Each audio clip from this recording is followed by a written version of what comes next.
Today I'm going to find out if I can move this cat that weighs 16,000 pounds with this winch that will pull 6,000 pounds and a log that's buried in the ground using mechanical advantage. Fingers crossed. Now before we get to the cat and moving a really daddy bear challenge with a daddy bear dead man, this little arrangement right here of stakes and ropes and a log is the mama bear dead man, and it holds a lot. I got this idea out of the book that you guys showed me in the comments to one of my moving heavy objects with mechanical advantage videos. Check this out. So I've got this set up imagining that my tractor is stuck and I need to pull it out and there's not a tree or a stump. You've got that. What we have here is something that can be used in concrete forming as well. We've got a 4x4 driven into the ground about a foot. It's tied back to a 2x4 that's driven into the ground about a foot, with this mule tape rope holding against the anchor point. And so that this doesn't tip over, it's tied to another 2x4 at the anchor point. And so that won't tip over, it's tied to a third. There's a lot of cumulative strength here. The weak point in this whole arrangement is the 4x4s driven into the ground. I could only get them in just so far with my 20-pounder. Let's see what happens when we put 3 tons of pull on a 3,000-pound tractor.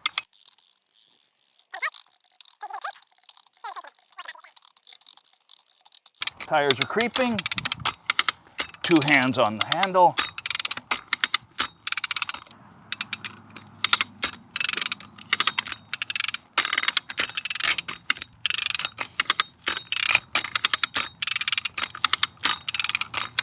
The tractor is creeping, the dead man's not budging. I'm getting 1/4 of an inch of travel per 16 inches of rotation. That's the bottom line concept of mechanical advantage. A great deal of motion with little power translates to a small amount of motion with great power. But now I'm going to start that thing up and see if I can just let out the clutch and pull this thing out of the ground. All right, here we go.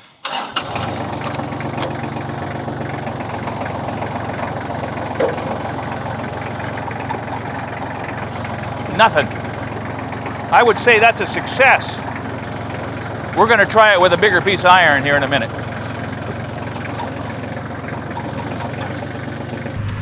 So I love a square stake, and I love them in different lengths. I'm putting the 3-footers in here just as a way to hold this little imaginary bulkhead up in the air and tie them together real good. By the way, I can't find my original form setter, so I'm using a brand new off-the-shelf 5-pound classic from my friend Andrew Larson, who makes these things. So this dead man, unlike the ones that you just watched, is working by pushing against the load instead of pulling, which is not as effective. When you're forming concrete, that's what you got to do, is push against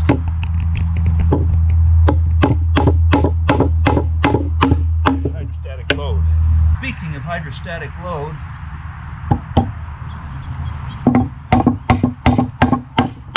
it increases 150 pounds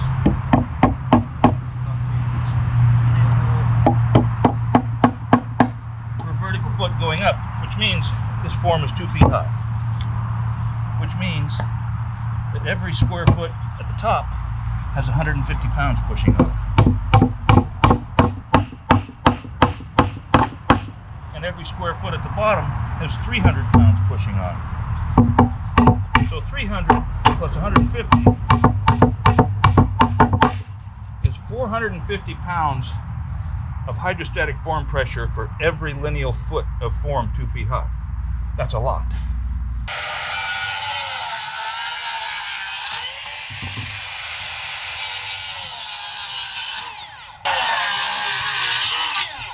When I begin to pull against this, all of the strength is coming from Mother Earth. And so the challenge is to attach these things to Mother Earth just as well as you can.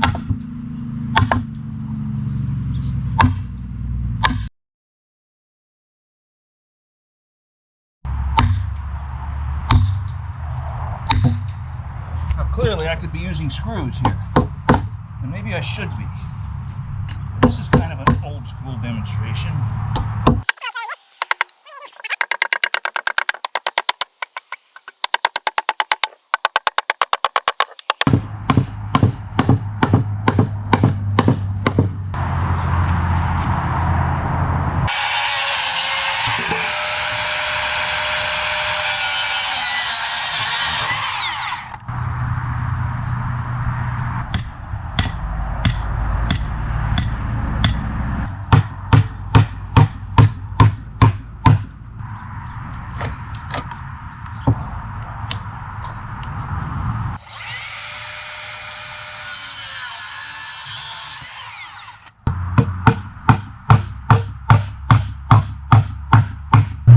Some of you guys are yelling at me right now, get a turnbuckle! Haven't you heard of a turnbuckle, Wadsworth? Well, yes, we have heard of turnbuckles, and we use them, and we like them, and I used them. I've got several videos about that.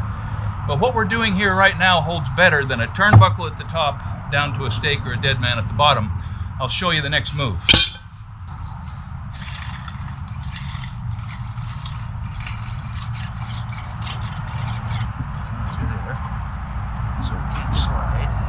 Pretty snug. It's still going to want to unravel. So we're going to take another turn because we're going to put a terrible hold on that here in a second. And this is what makes it better than a turnbuckle.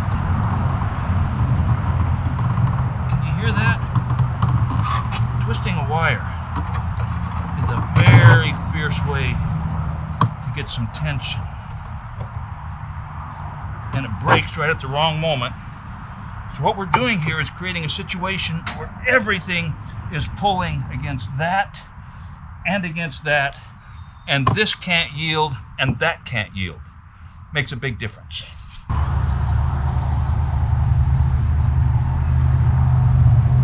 Overview is unrelated. All right, let's see how we did on the available slack. Pretty good, yes.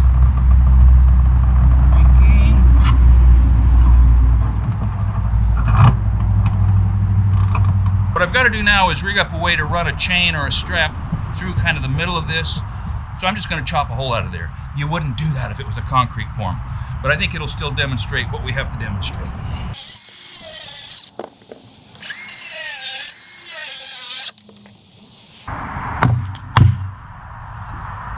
That might leak! Now here's a pro tip. When I was working for MS Concrete, I got yelled at one time because we were staking up curb. I don't remember what it was. We were putting the spacers and tying curb stakes together or something. And I was very neatly cutting off the wires right behind the twist. And Saul, I think his name was Saul, Latino guy in charge of their offsite work, don't cut those off! Leave tails on there so when you're stripping the forms, you don't have to get out your pliers to unwind it. Leave tails so you can wrap and unwrap with your bare hands and not have to chase down a set of clients.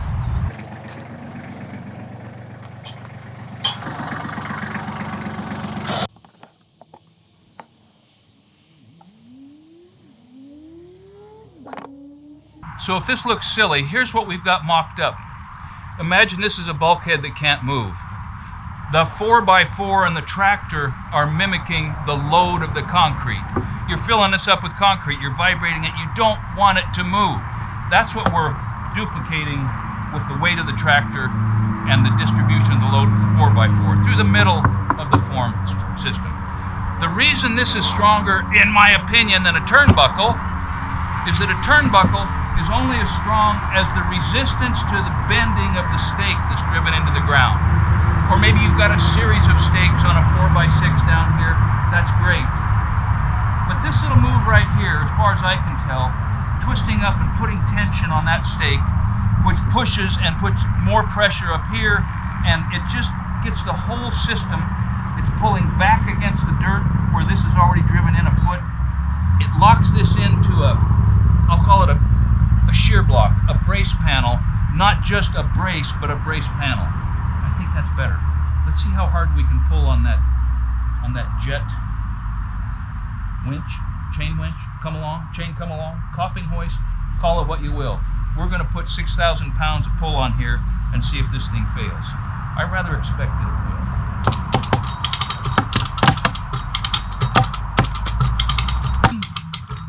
Is the system failing or just coming tight?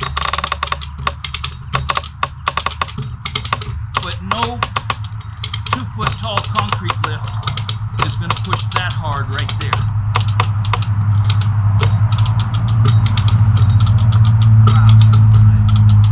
In fact, it's moving the tractor back. The tractor's scooching back just like it did with that other dead man off of our baby bear. Got a little bit of a bow pulled in these stakes, holding a big strain right there. I think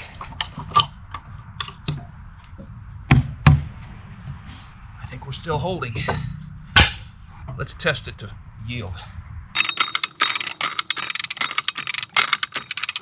There it comes. We just went to yield. So we slid this 3,000-pound tractor, 4.5 or 5 inches before our little bulkhead lifted right out of the ground. That's not bad. So this is the second of the ways that Jan Adkins in his book, Moving Heavy Objects, describes. My dad and I did this. We raised an A-frame for loading logs, borrowed a backhoe from John Blodgett, dug a pit, threw in a log. You drop a log in a pit is what Mr. Adkins called it. Takes a lot of shovel work unless you've got an excavator, but as you can see, that cat won't pull hard enough to pull this out of here. You would have to disrupt 5 or 6 yards of 100% compacted earth to do it. But we're going to go ahead on that winch, see if we can actually drag that cat back against this 5/8 choker, against a 16-inch diameter chunk, up against this old dry black mud. Anybody can do this if you got time. I mean, a pick and a shovel will get you a dead man that will hold almost anything you want to pull against. All right, now we're trying to slide the cat, or roll the cat, and slide the blade that's just resting with its own weight on the ground. A little tougher. So I don't know how to measure this, but I would guess that we're pulling, I don't know, make up a number, 5,000 or 8,000 pounds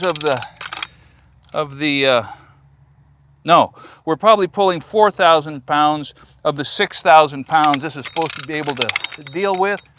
I'm making that up, but it's pretty hard. If we put a double purchase on this, we might be able to slide the whole thing. I'm going to put a little more down pressure on the blade, see if we can slide that with a 6,000-pound hoist.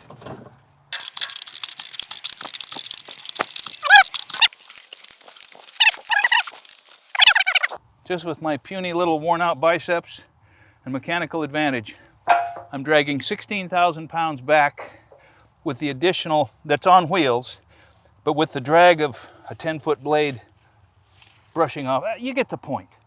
Put a double purchase on that, you'll pull twice as much. You know, you can just keep gaining that mechanical advantage. I think that book, Moving Heavy Objects, is brilliant. It's short, it's simple. You need to get that for your boys and girls for Christmas because the illustrations are compelling and the message is clear as a bell. You can get yourself out of a jam. Figure out how to make a tail hold, a dead man. Because sometimes you got to be able to pull on something really, really hard. Thanks for watching Essential Craftsman, and keep up the good work.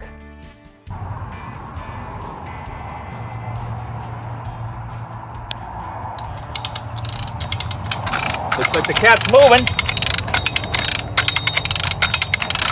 The log is creaking. Oh yeah, cat's coming back easy. I'm gonna drop the blade and see if this thing will pull the blade down. Pull the cat with the blade down on the ground. There it is.